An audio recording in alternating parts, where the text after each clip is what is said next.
इंशाअल्लाह अल्लाह के शुक्र छे, बहुत बढ़िया काम पर कारखाना में छे, समझला।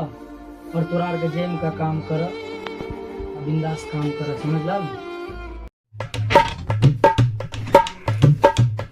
हमरा के जे छे हिसाब कर दे, हमरा के घर जेबे।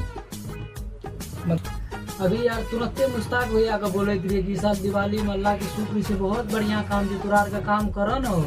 हमरा के घर पर मेला चला छे, हमरा के घर जेबे। ऐसे भी 8 महीना भए गेले।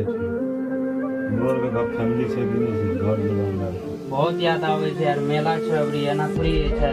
जब भी कहे चक्कर में रात में खाने दे यार, जब भी कहे घर में दुकान के बहाना करके कह दे छे कि ना अभी काम से कर ले, 1 महीना के बाद 15 दिन के बाद जेना नाटक थोड़ी है छै यार। हमरा के हिसाब कर दे, हमरा के घर जेबे। अरे यार ना हमरा के घर जेबे, हिसाब कर दे। ठीक है मुश्ताक भाई, तू कनी काम वाम पर ध्यान द। और काम कनिटा तोरे ऊपर भरोसा छे जे तू कारखाना में छ, समझ ल। तू सब चलिए इसते घर तोर दुनू जोगाड़ी के छे यार, कुरियर के ऊपर पैसा छे। देखो न कुछो तो मतलब 2-4 हजार तो कर दे।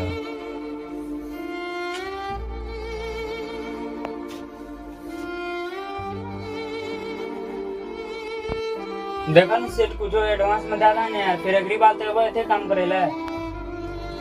इतना नहीं छे वो सिस्टम, इतना उखाड़ नहीं दे सकबो कि हमर रूल पावर नहीं छे कि तोरा को उखाड़ दे सकबो। ऑफर नहीं देबो तो झेंट लियो अगली बार। no.